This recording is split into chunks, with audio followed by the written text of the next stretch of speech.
That is my Renogy charge controller right there. And what you're looking at over there are my disconnect switches.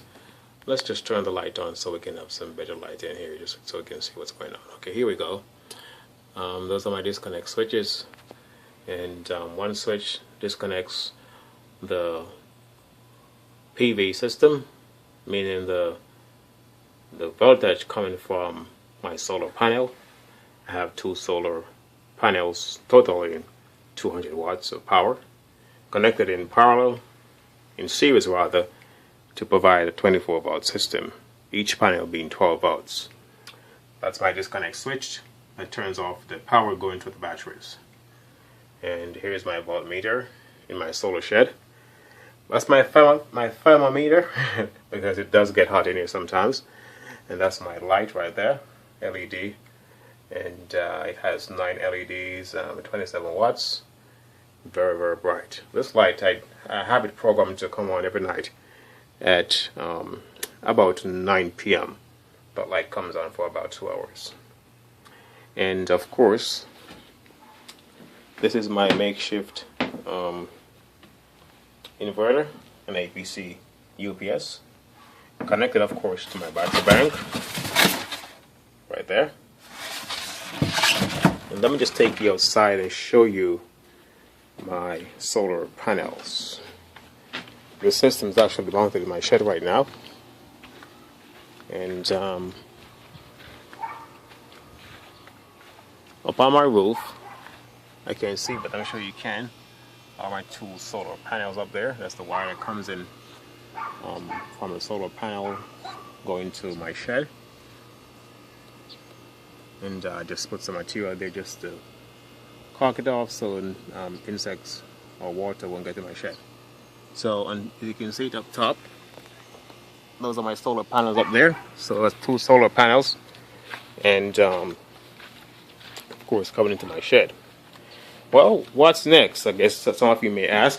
Well, I do plan to do a few things in here, and let's just demonstrate what's going on right now. Let's turn on this inverter.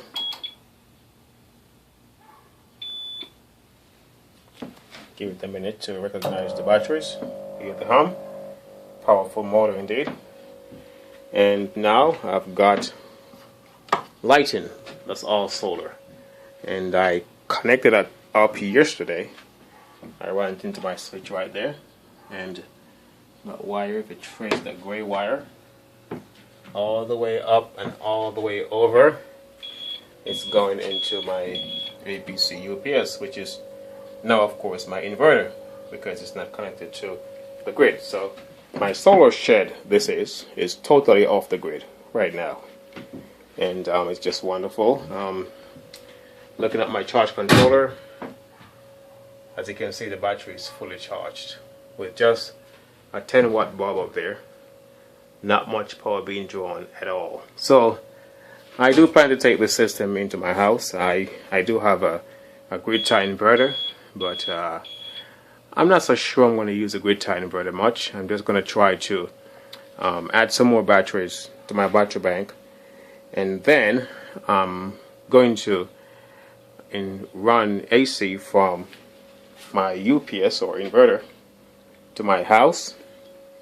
And then from there, I'm going to have a plug in each room that comes straight off my solar system. So I'm going to have a plug in each room that runs straight off the solar system. That way, during the daytime, I can plug certain things into the solar system, like my television and also my office.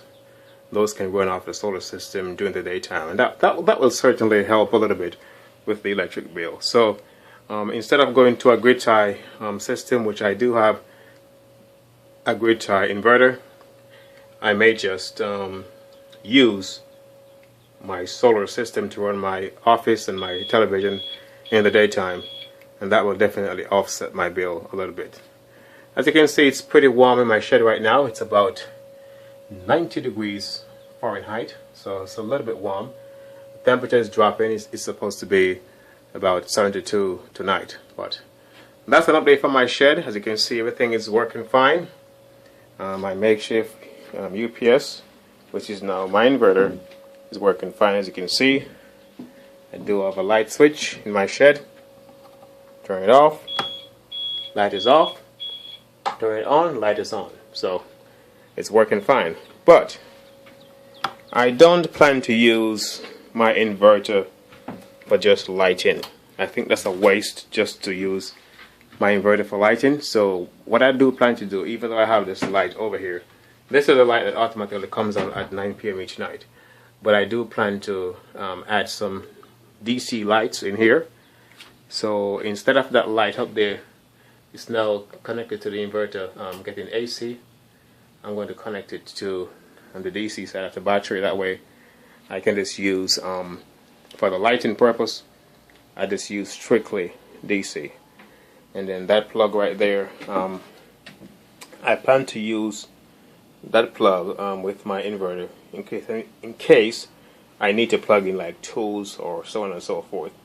One other thing I do plan to do in here as well, I do plan to install a sub panel, and then I'm going to have the inverter go into the sub panel, and from there I'm going to have it go into my house as well. So I still have some more work to do, guys. A lot of work to do. I'm just going to take it one step at a time, and I'm going to give things a break for right now. I think I have something to go with, and of course next week I do have a blessing coming my way. I have some old batteries I'm going to get, and I'm just thankful for that. Thank God for that. And I plan to hook up those old batteries in here and tie it into my solar system. So until then, guys, thanks for viewing, and of course do give the thumbs up, and of course subscribe as well. God bless you. Have a great day. Bye now.